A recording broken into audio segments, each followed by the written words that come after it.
Hello बच्चों, अब हम देखेंगे law of exponents for real numbers. तो फर्स्ट लॉ है हमारे पास a to the power m and a to the power n। तो इसे आप लिख सकते हैं a to the power m plus n। देखिए यहाँ पर a क्या है, बेस है, और m और n क्या है, एक्सपोनेंट्स, जिन्हें हम कहते हैं पावर।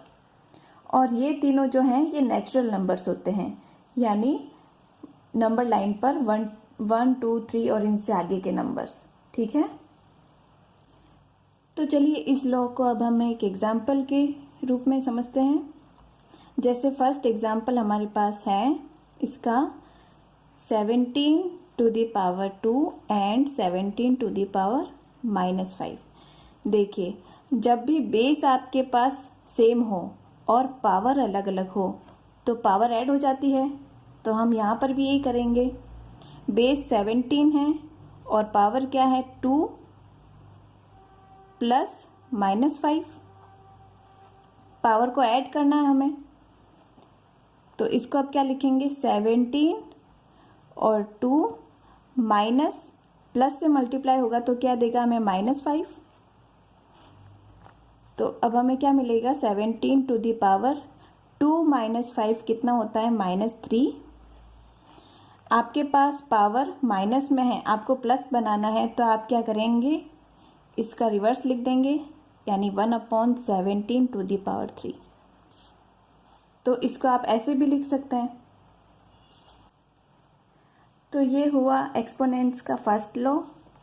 अब हम देखेंगे सेकेंड लॉ। तो सेकेंड लॉ है a to the power m, फिर ब्रैकेट, और इस पूरे की पावर है n। तो इसे आप क्या लिख सकते हैं, a to the power m into n। चलिए इसका कोई एग्जाम्पल लेके देखते हैं हम। जैसे है 5 टू द पावर 2 और इस पूरे की पावर है अब -7। तो इसे हम इस रूल के अकॉर्डिंग क्या लिख सकते हैं, 5 टू द पावर 2 इंटू -7। तो अब इसे क्या लिखेंगे, 5 टू द पावर 2 -7 से मल्टीप्लाई होगा तो क्या देगा, -14। अब देखिए पावर नेगेटिव में है, इसे पॉजिटिव में बनाने के लिए क्या करेंगे, इसका रिवर्स कर देंगे। तो इसे अब लिखेंगे 1/5 टू द पावर +14। अब हम देखेंगे थर्ड लॉ ऑफ एक्सपोनेंट्स। तो अगर a to the power m है upon a to the power n है, तो आप इसे लिख सकते हैं a to the power m minus n। चलिए इसका कोई एग्जाम्पल लेके हम देखते हैं।